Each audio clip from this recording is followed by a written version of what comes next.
Ladies and gentlemen, thank you for standing by, and welcome to Centogene Q3 2021 earnings results. At this time, all participants are in listen-only mode. After the speaker presentation, there will be a question and answer session. I would now like to hand the conference over to speaker today, Lennart Schreiber. Please go ahead, sir. Thanks, Roberto. Hello and welcome. Thank you for joining us to discuss our third quarter 2021 results, which were reported earlier today. You can view the presentation and the related press release on Centogene's website. For those unable to view the webcast, you'll find the corresponding slides at Centogene, investors.centogene.com. Referring to slide 2 before we begin, I would like to remind everyone that statements we make on this conference call will include forward-looking statements within the meaning of the U.S. securities laws, including those regarding our strategic plans, development programs, future financial results.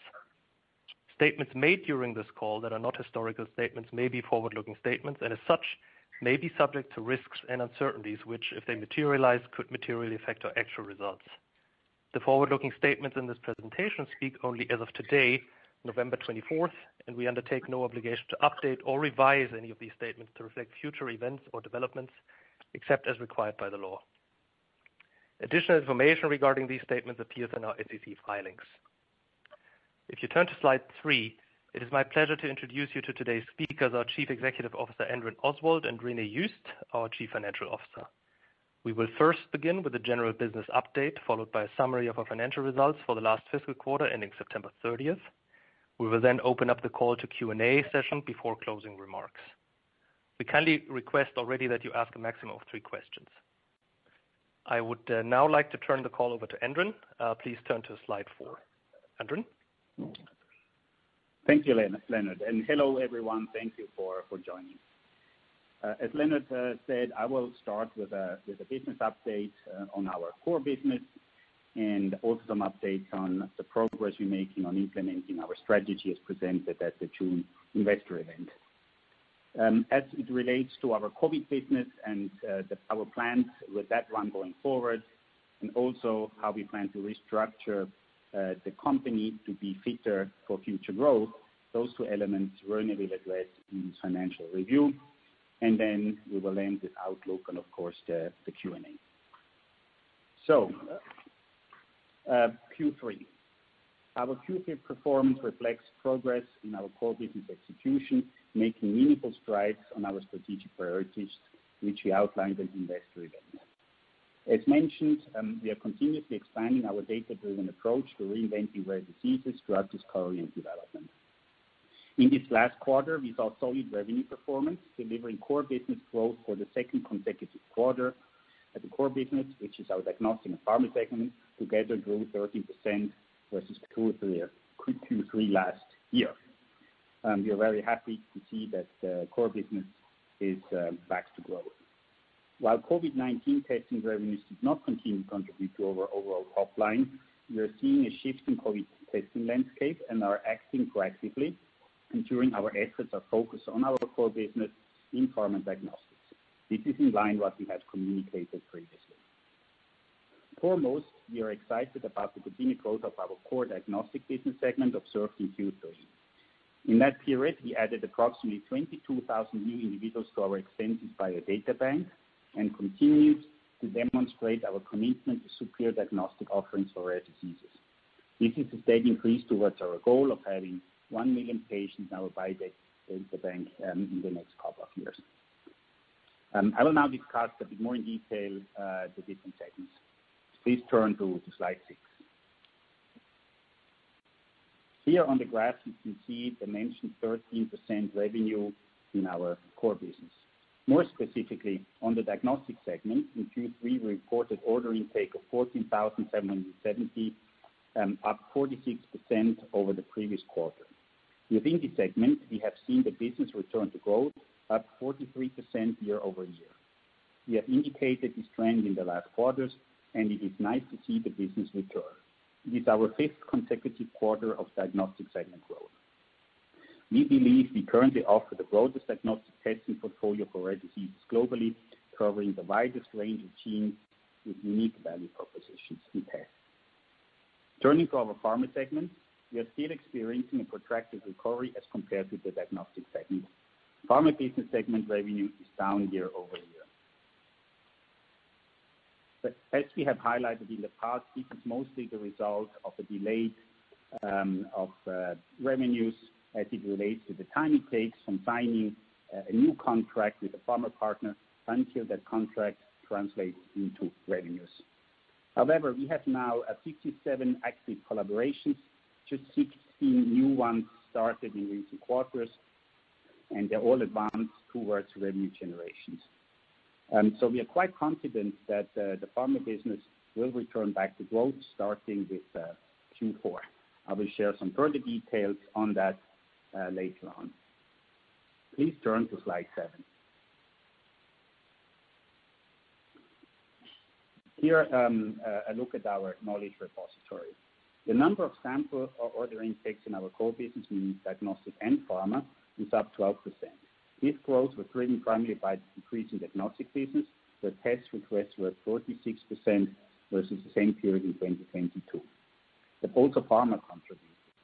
Overall, we are making progress on growing our biodata bank, which includes samples as well as data and cell lines. On the graph on the right, you see the number of individuals in our data repository.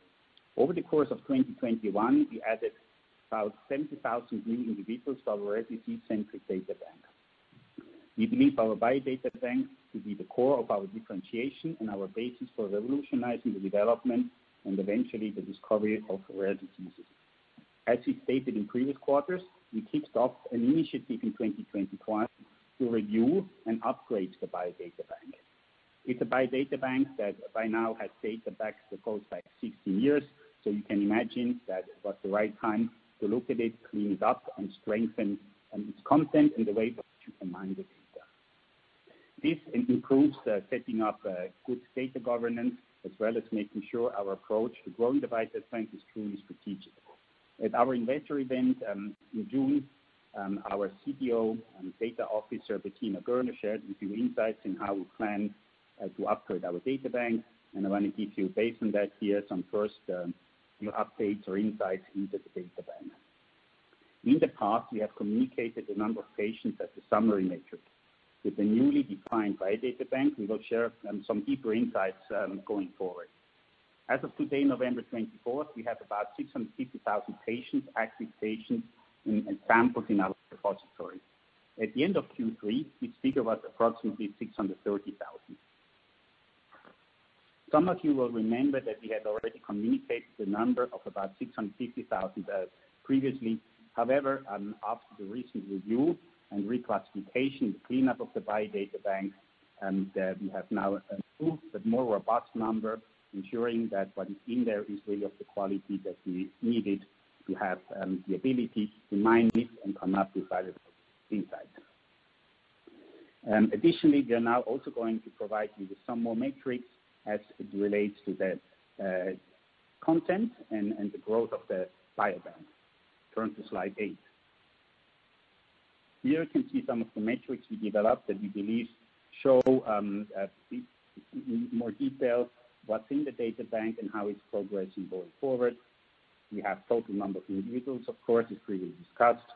We have the dried blood spots, and that's why it's not just the data, but the biodata bank. So the dried blood spot samples that are stored in our data bank that allow us also to go back to a sample and do further analysis. We have the number of full genome and exome sequence versus data where we just have done a gene panel, for example.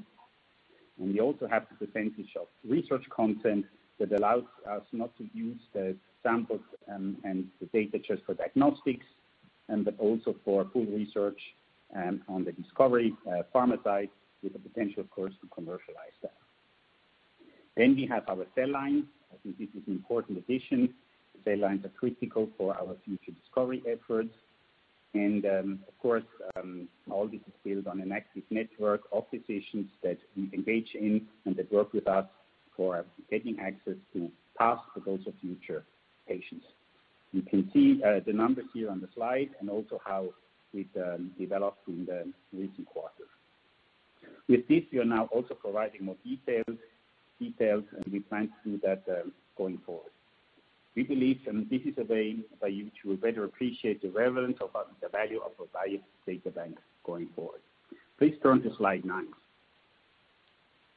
Here you can see a closer look, and in terms of where we have particularly strong data and samples as it relates to disease areas.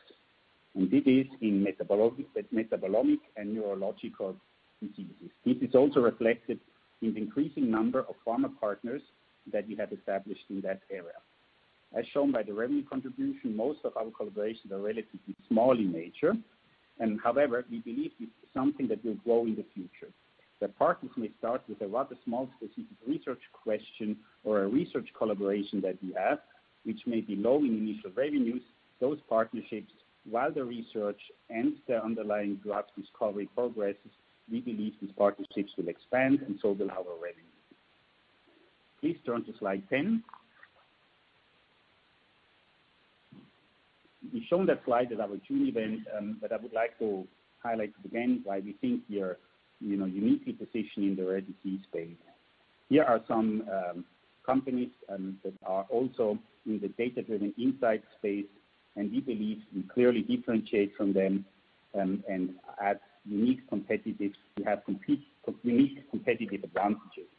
On one side, we are a rare disease company. We have 16 years ago in rare diseases and have started collecting samples and insights and have built a brand and a network over 16 years. Some of those other companies have also more recently expressed interest in rare diseases, but they do not have the bandwidth, the brand, nor the repository that we do. Technically, I also want to highlight our geographic footprint that makes us unique. Of course, it is highly valuable to have a good, strong presence in the U.S., especially as it relates to commercial revenues from a diagnostic business.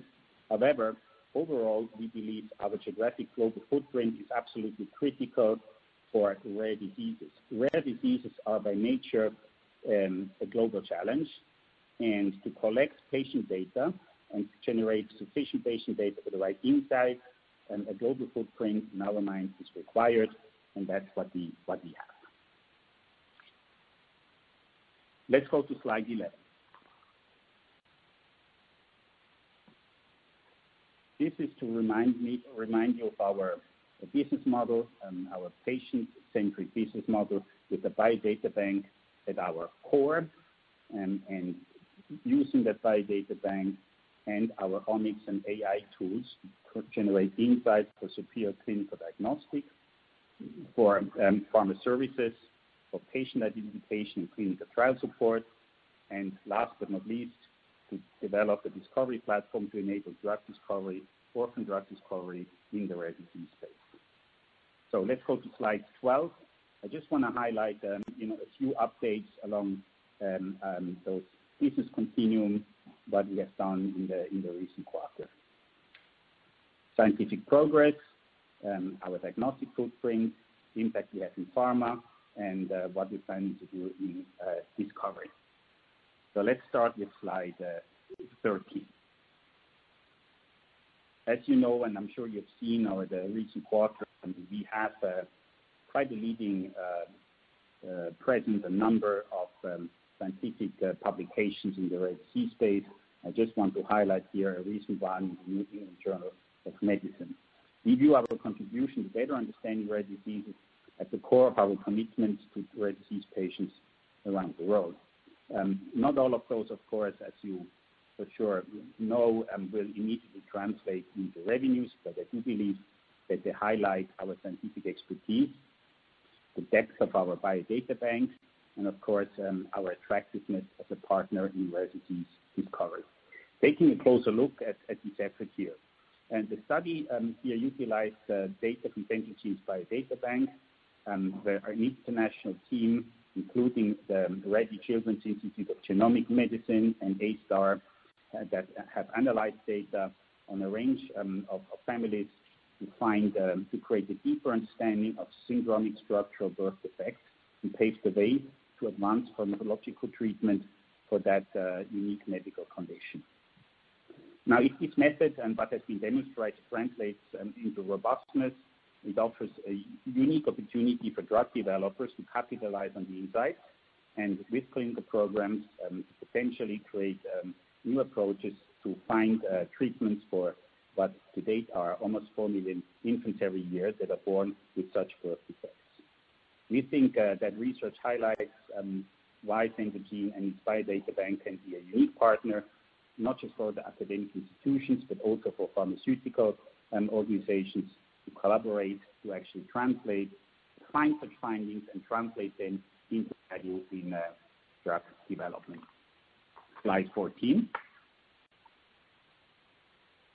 In our clinical diagnostic business, we have signed an exciting partnership with Twist Bioscience that we had recently announced. Together, we will develop and commercialize custom assay kits for rare disease genetic diagnostics. The product offering will combine our rare disease expertise, powered by our data bank, with the manufacturing adeptness and custom sequencing kits of Twist Bioscience to deliver multiple assays. We are excited to have kicked off this collaboration, and the next major milestone will be progress on assay kit development, followed by a commercial launch together with Twist that we plan for next year. This collaboration enables us to address the ongoing trends of decentralization in the testing area. It is our belief that offering decentralized solutions will play a pivotal role in making genetic testing more accessible, and with the help of partner laboratories to deliver rapid and reliable, top-quality genetic diagnostics for rare disease patients. We expect some announcements around our efforts there, related also on the progress of our Cento Cloud product offering in the coming months. Now let's look at our pharma progress on slide 15. I had mentioned that the pharma revenue recovery is clearly taking more time than on the diagnostic side, but that we are confident that with recent partnerships, we are on track to get there. So one I want to highlight here is the partnership we have with Alector. We signed that deal early in 2021, and we have announced that. We have now started patient enrollment just a couple of weeks ago for that large-scale 3,000 to 4,000 patient study. And it's an exciting study that I think highlights a few things from our side. First of all, of course, that it takes time from signing a contract to actually start seeing the enrollment of patients and mostly the revenues that are associated then with that. But it also highlights that finding rare disease patients and the right rare disease patients is a key competitive advantage that Centogene has, that the customers have a high interest in. And it also highlights that our business model, while we do such collaborations, actually allows us to accelerate our biodata bank. And this partnership here, for example, will help us to build up a unique cohort of frontotemporal dementia patients in our biodata bank, similar to what we had on ROPAD with Denali, that can be further mined and further insights can be generated for future customers who are working with us in the neurological disease space. Overall, we have signed quite a number of new contracts to date in this new year. And actually, when you look at the accumulated value of this contract, it is a multiple of what the company was able to sign in 2022. So that large volume of new contracts that we had signed, not just Alector, should give you some confidence. For sure, it gives us that starting from Q4, we think that the pharma business will also be back on a growth track. Please return to slide 16. Here, just a short update on our discovery efforts and how we plan to use our biodata bank for discovery partnerships going forward. I would like to focus on the development of our rare disease and avatars. I mean, we have mentioned to you this effort in our June event. And I think our aspiration for us to be able to enable the cure of 100 rare diseases in the coming years. So with Patrice, we have made quite some progress to accelerate that work. and make sure that his team is fully developed and on board to accelerate the work we do in that regard. Well, what exactly is a disease avatar? You may have heard of the term digital twin, which is essentially a virtual copy of a physical body, a structure that physicians can use, for example, to train surgery or to model how a certain treatment will impact the anatomy of a patient. So the disease avatar is the digital platform on a whole disease by which we have an aspiration to actually virtually model the whole disease such that it can be used by researchers to mine that data, to come up with hypotheses on how the disease can be better diagnosed or potentially treated, and then test those hypotheses in the actual model. We believe that we need at least 100 rare disease patients to be able to develop such an avatar. We, of course, won't stop when we have 100, but we think once we are above 100, we have enough diversity and data to start for these avatars to really generate value. And as you know, on some diseases, we have already clearly exceeded that milestone. And the disease avatar also is linked to cell models, and we think at least 10 up to maybe 20 patient-derived cell models will be part of the avatar to actually make the digital model complete. At the forefront of this initiative is Patrice Deneville, our Chief Scientific Officer, who you were introduced to on our last earnings call. And I would like to pass on his excitement around our disease avatar and how we enable and recapitulate the human disease in a dish, generating insights from hypotheses and validating these via real patient-derived cell models ultimately leads to better understanding of this pathophysiology and enables us to take hands-on approach on testing drug candidates in rare disease human models the way we could never have done before. With this initiative in place, Patrice has further strengthened the focus on our three first key priority avatars, Gaucher and Niemann-Pick and genetic Parkinson's, to accelerate progress we make on those three in the coming quarters. All of these three will be significant opportunity for Centogene to derive a short-term value and potentially partner those avatars with pharmaceutical partners.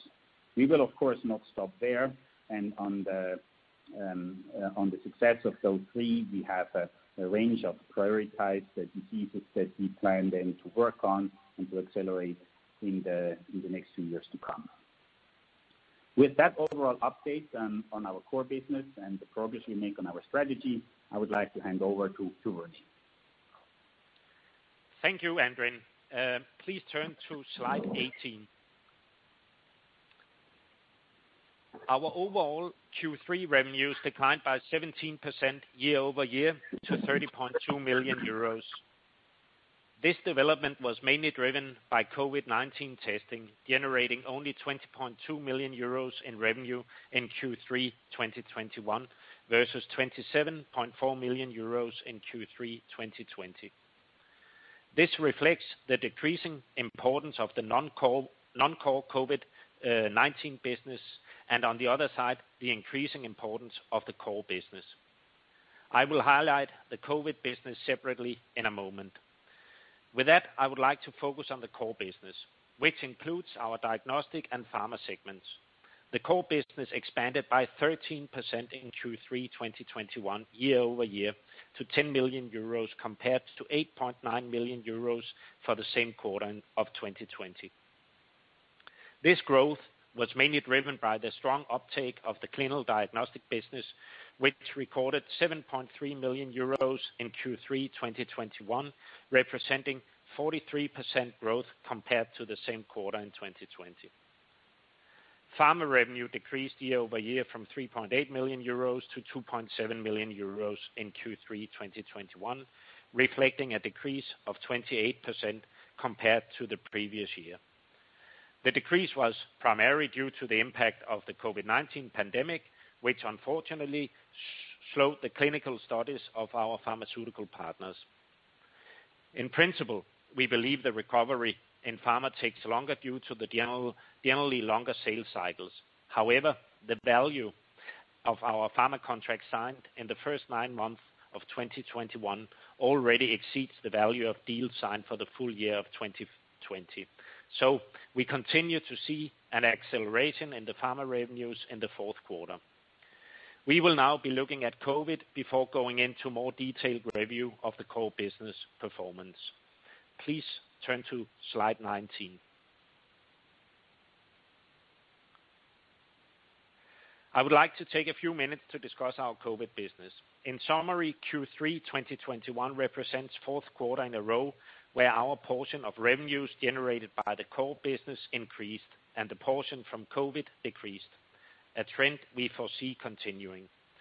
We have consistently spoken about the COVID-19 business as a non-core business, which has in the past contributed revenue and cash to Centogene to drive the strategic execution in our core business.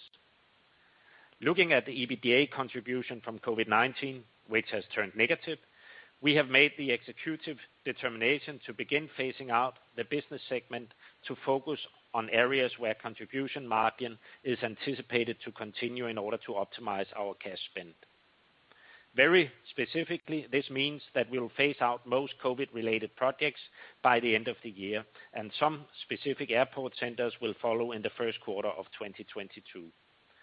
We have informed Centogene staff internally of this decision and related measures, which will undoubtedly be impactful as we had approximately 230 colleagues working on COVID-19 activities, which are now expected to ramp down through termination, attrition, and non-replacement of planned departures. We have agreed on an accelerated depreciation and amortization schedule for COVID-19 related assets and have carefully examined related inventory. As in previous quarters, the cost of the segment are mainly allocated to cost of goods sold, which resulted in the unusual picture of a negative gross margin overall. To give some specific details, the cost of sales incurred by our COVID-19 segment for the 3 months ended September 30th, 2021, represent 143% of the revenues from the segment. This was primarily due to the reduction of COVID-19 revenues. The initial steps in phasing out of the COVID business led to accelerated depreciation and amortization expenses of COVID-19 related assets, committed fixed overhead cost, as well as costs related to the shutdown of our Hamburg lab and unprofitable testing sites. Examples of fixed costs include cost of premises, including unprofitable sites that we have since shut down, IT cost and temporary wages at unprofitable sites, which have now been restructured. We are also consolidating our operations to only operate at sites that are still generating positive returns, and streamlined our laboratory cost by shutting down the Hamburg lab and increasing the test outputs and efficiencies at our other labs in Rostock, Frankfurt, and Munich to ensure our cost going forward is streamlined to the needs of the segment, which will allow us to generate a positive EBITDA. As we phase out the COVID segment, we have reassessed the useful life of all COVID-related long-lived assets in according to our accounting policy, which resulted in a significant write-down of 3.2 million in form of accelerated depreciations and amortizations. We have also recorded a 0.6 million write-down in COVID-related inventories in the quarter. In summary, we will diligently manage the phase-out of the business as the management team are highly focused on executing on the core business. With that, please turn to slide 20. Pharma revenue recovery continued to be affected by the COVID-19 pandemic in the last quarter. We see in the graph that pharma revenue decreased to 9.2 million euros in the first 9 months of 2021, compared to 12.3 million euro in the same period 2020. The main drivers of pharma revenues are patient identification and clinical trial support partnership.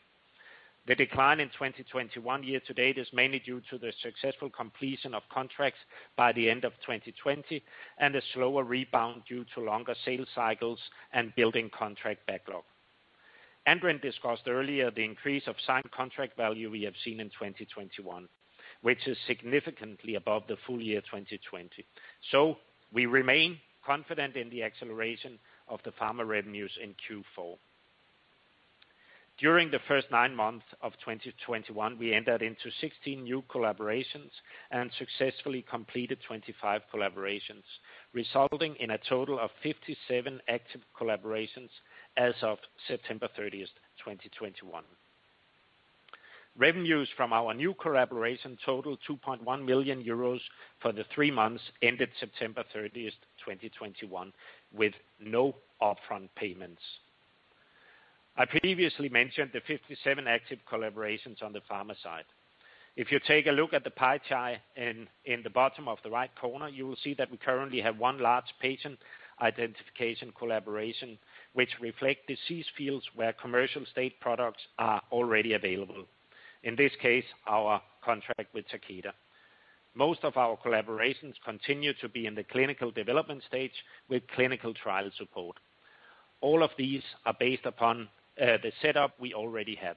Clinical development stage collaboration can be used to support clinical trials or clinical studies like we do with our Denali collaboration, or the collaboration with Agios and Denali highlighted in recent press releases announcements. Andren spoke about our R&D efforts on building the disease avatars earlier. Through leveraging our biodata bank for unique data-driven insights, we expect to sign more collaborations in the R&D stage in the future. As discussed at our investor event in June in detail, this is an area where we will expand and expect to have the first value share deal added over the course of 2022.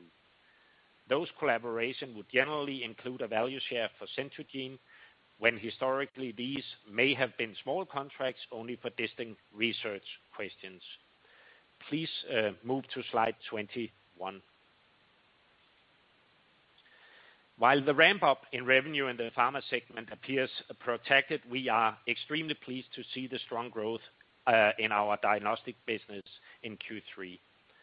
Revenues from our diagnostic segments were 7.3 million euros for Q3 2021, an increase of 2.2 million euros or 43% from 5.1 million euros Q3 2020. We received an order intake of approximately 14,770 in our diagnostic segment in Q3 2021, representing an increase of approximately 46% as compared to approximately 10,150 order intakes received in Q3 2020. The increase in revenue was primarily related to an increase in test requests for panel testing, as well as whole exome sequencing and whole genome sequencing during the 3 months ended September 30, 2021. Total revenues from panel testing, whole exome sequencing and whole genome sequencing amounted to 5.2 million euros, representing an increase of 46% as compared to Q3 2020. Panel testing, whole exome sequencing and whole genome sequencing account for approximately 50% of the number of test requests in the diagnostic segment 2021 year to date, supported by a project win in the Middle East. Please turn to slide 22 for a look at our segment adjusted EBITDA. Here we see the segment adjusted EBITDA, which includes the contribution from the pharma, the DX, the COVID-19 segments. We report a segment adjusted EBITDA loss of 2.5 million euros in Q3 2021 compared to positive 9.2 million euros for the same quarter last year. Same as for revenue, segment adjusted EBITDA was driven mainly by the decline in the COVID-19 business as discussed. Total core business segment adjusted EBITDA grew 1.4 million euros, up from negative 0.4 million euros in Q3 2020, reflecting the strong uptake in the diagnostic business after COVID-19 hit in 2020. The picture for our two core business segment is mixed. Adjusted EBITDA for the diagnostic turned from -1.2 million euro in Q3 2020 into a positive adjusted EBITDA of 1.1 million euro. Adjusted EBITDA of our pharma segment was 0.3 million compared to 0.9 million euros in Q3 2020. The decrease was primarily attributable to lower revenues as well as product mix. Looking at profitability, I would also comment on our organizational alignment in the core business. We will leverage the changes through the phase out of COVID to also optimize our overall organizational footprint related to the core business to free up resources for investment into our core business. This streamlining is associated with the overall smaller employee base going forward, but also based on an in-depth review by the new management team to ensure focus on improving processes and efficiency, as well as streamlining our project portfolios.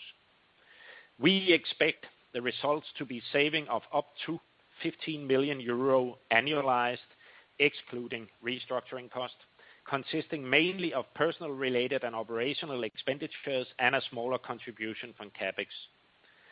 We expect a portion of the savings to be reinvested in the core business execution. Overall, you should therefore expect to see D&A expenses decreasing and over time R&D expenses increasing. Correspondingly, we expect to record restructuring charges of below 2 million euros in the fourth quarter related to the core business realignment. Please turn to slide 23 for a view of the P&L. Looking at our income statement, the slide shows you Q3 results on the left as well as year-to-date results on the right, and we will focus on the quarterly results for the purpose of this discussion and compare year-over-year.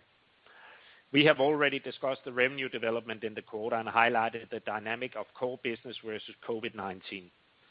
I do want to spend some time on the gross profit development as this requires some explanation. On gross profit, we reported a loss of 5.4 million euro in Q3 2021, which compares to a gross profit of 10.2 million euros in Q3 2020. A negative gross profit is of course unusual, and the reason behind this is again the impact of the COVID-19 business as previously discussed. Our expenses, including other operating income, increased by 1 million euros for the quarter compared to Q3 last year. Let me comment on the biggest factors that drove the increase in expenses. Firstly, general administrative expenses increased by approximately 2 million euro. The increase is principally due to the increased personnel cost, administrative cost, and additional expenditure on IT support and data centers.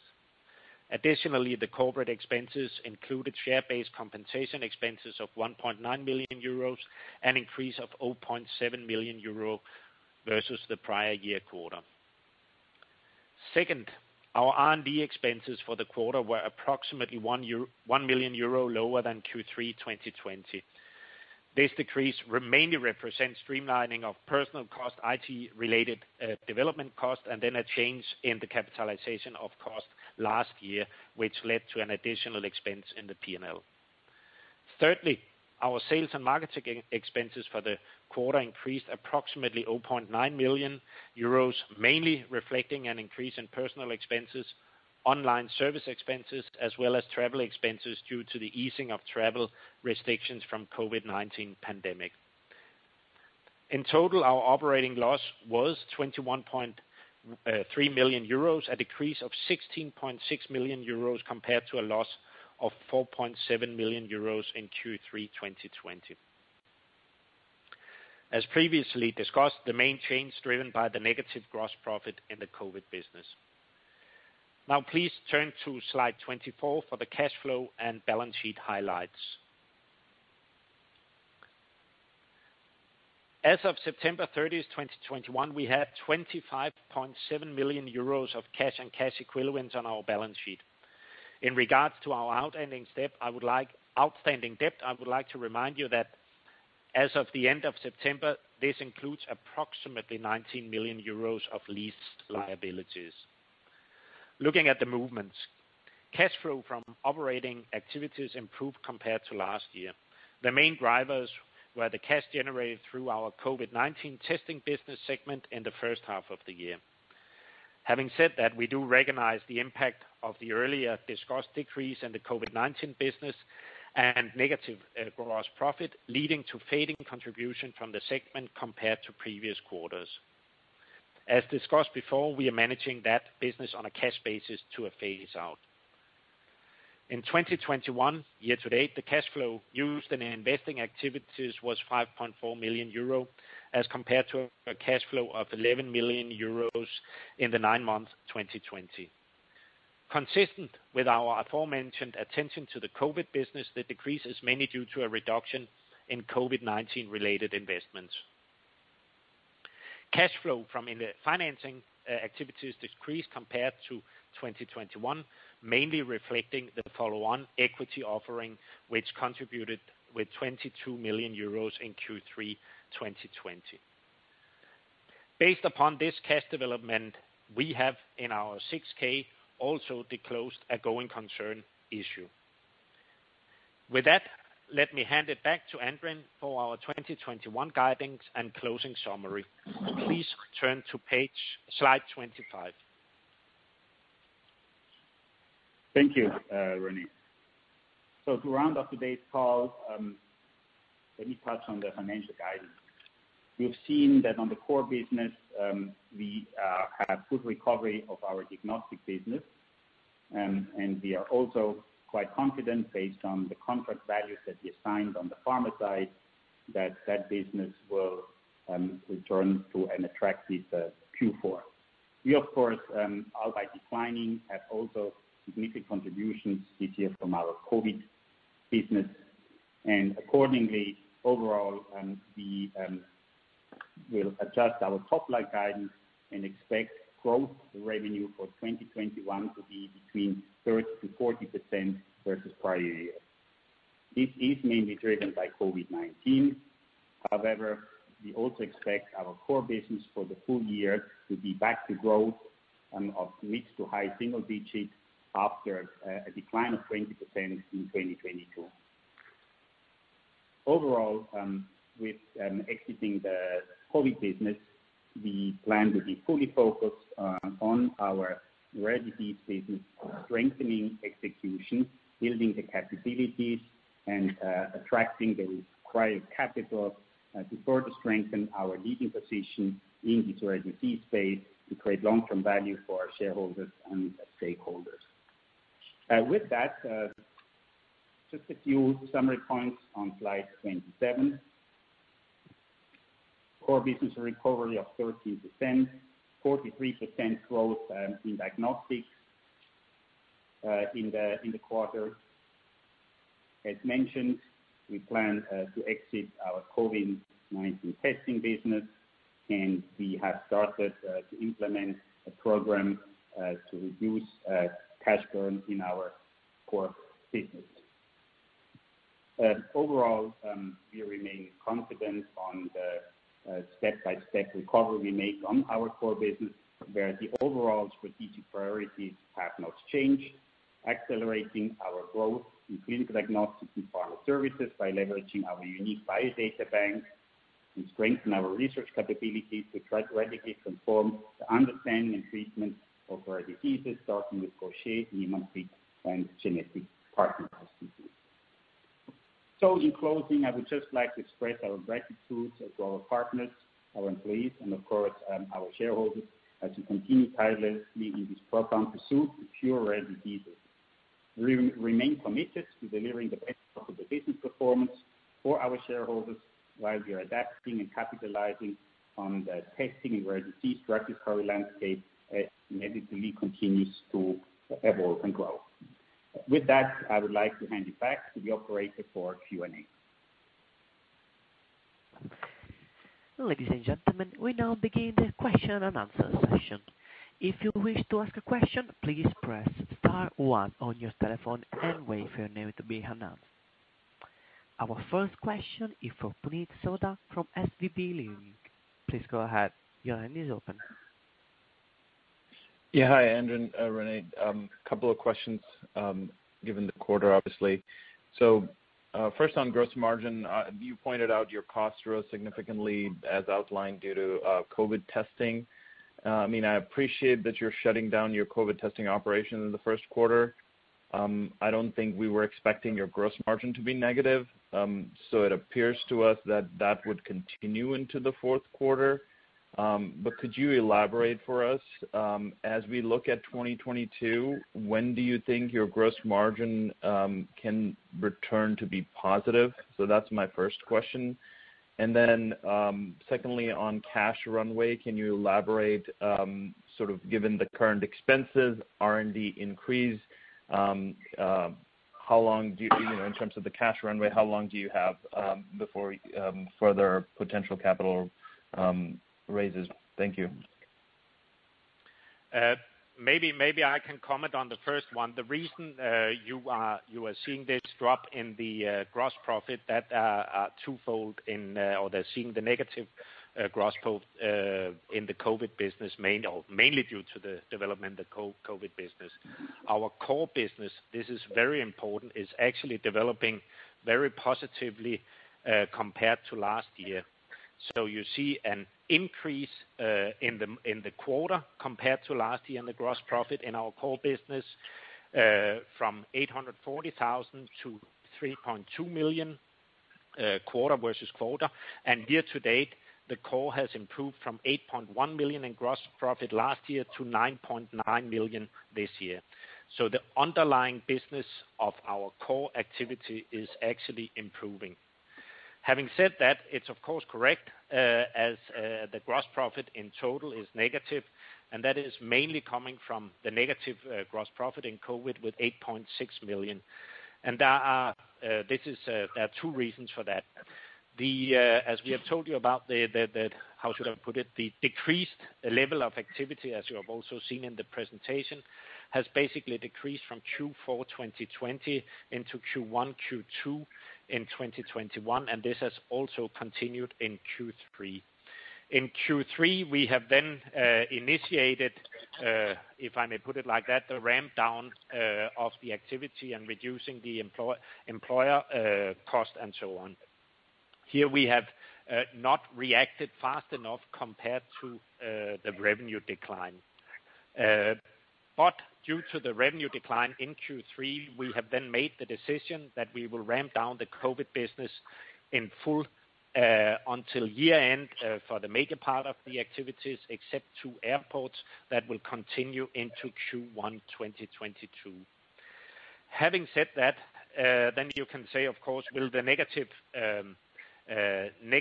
gross profit development continue due to these accelerated amortization and depreciations? It's a little bit difficult for me to answer exactly. I can tell you in the month of October, we have seen an increased activity in the COVID business. We are actually very cash positive and EBITDA positive in the month of October. We expect this to continue for the Q4 in 2020 based upon the development in the infection rates and so on. You see, first of all, of course, in Germany, but also around the world. We expect that this will be very cash positive in Q4. No, I would not. This how should I put it? This negative gross profit development you have seen, we do not expect that to continue on a cash basis, if I may put it like that, in the Q4 and the Q1 of 2022. I believe that was the answer to your first question. The second question was, how long do you expect that our cash will last, if I may put it like that? First of all, I have to say that we have disclosed a going concern issue. This means that currently our cash position cannot cover the burn rate for the coming year based upon the current activities.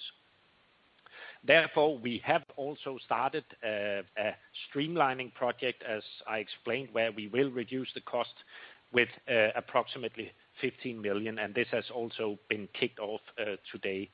This will be implemented right now and then over the Q4 and Q1 next year.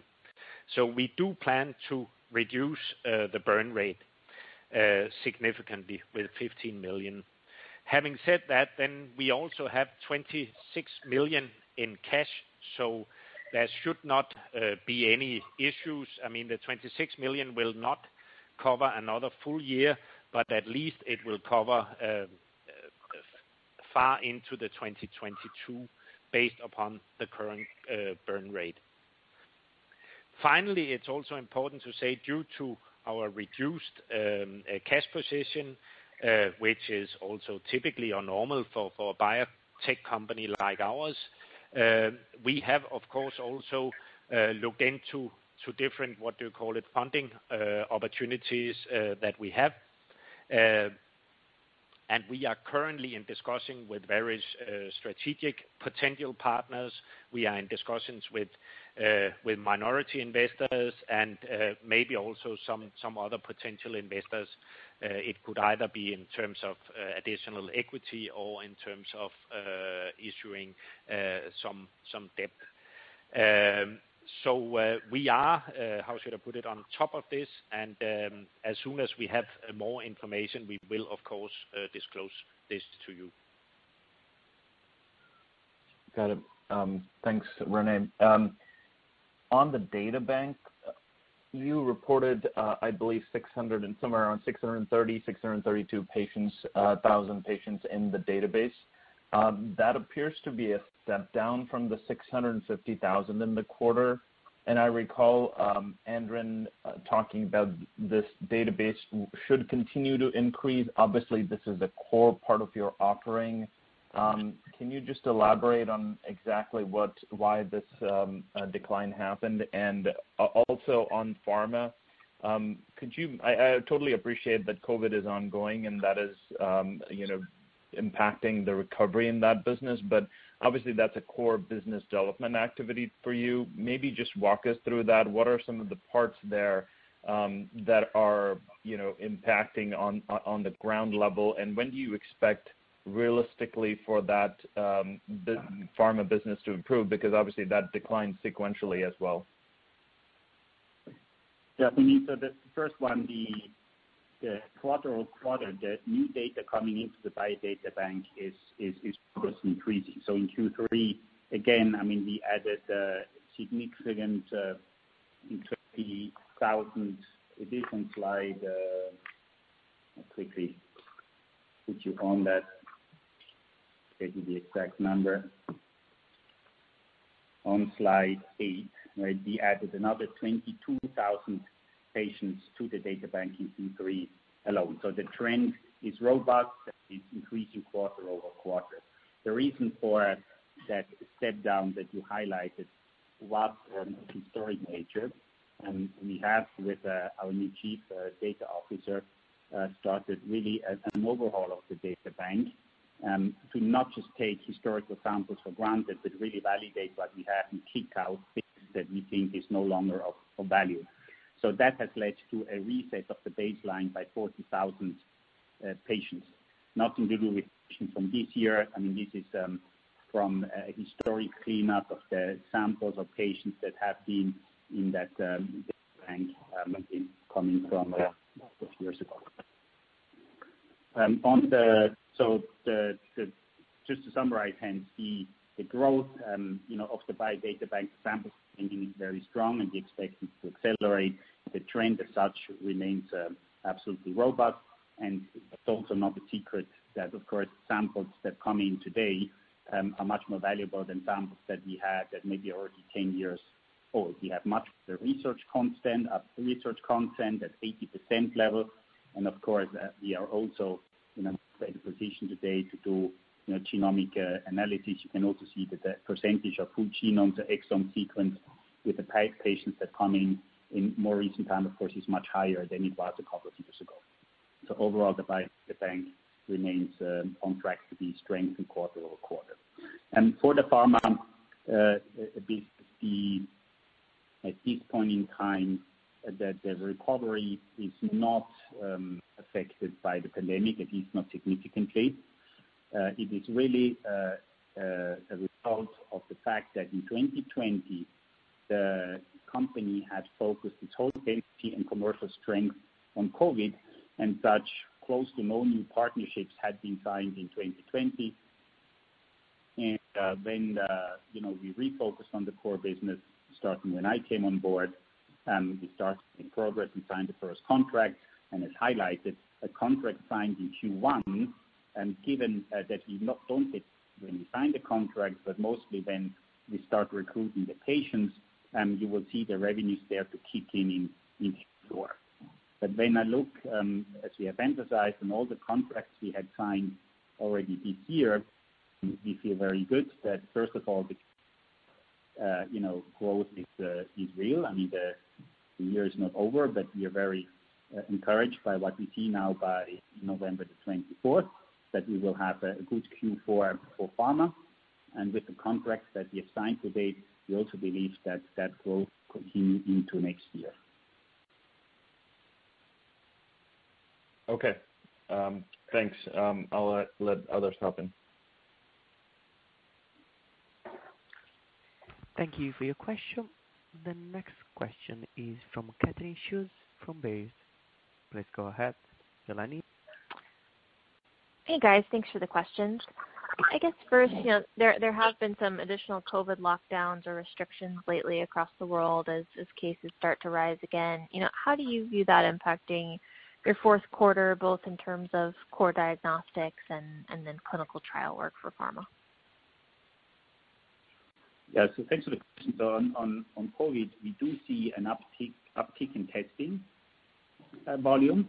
So we expect Q4 to be stronger than Q3. It's a little bit early to tell exactly how strong it will be, given a lot depends, of course, on December. I mean, last year we had a tremendous uptick during the traveling season, and holiday season and a lot of travel. Will that happen this year or not? I mean, this will really depend on how strong a potential lockdown would or would not be in Germany. If traveling continues, I think we will see growth and related cash generation. Should the lockdown lead to very strong travel restriction, then normally the testing volume would go down again. But as said, I think we are on track, and we will execute the overall ramp down of the COVID business. But it might well be, if the testing volumes continue to be high, that during the ramp down we generate some additional cash. As for your second question, which was, you have to remind me, unfortunately. Yeah, it's more on the non-COVID side of the business. Yes, if any correct. of those lockdowns. Yes. Core diagnostics for the pharma. Correct. I mean, up to now, we haven't seen any impact. In Europe, I think that now it's somewhat the epicenter of the current pandemic, but that may change, again in a month from now. Even here, we don't see an impact right now. Should it get worse, such that hospitals, start to get significantly overcrowded, so that they would deprioritize the more standard, testing work that they do, we may see some impact or some slowdown on our testing or clinical trials, but that's pure speculation. We haven't seen any to date.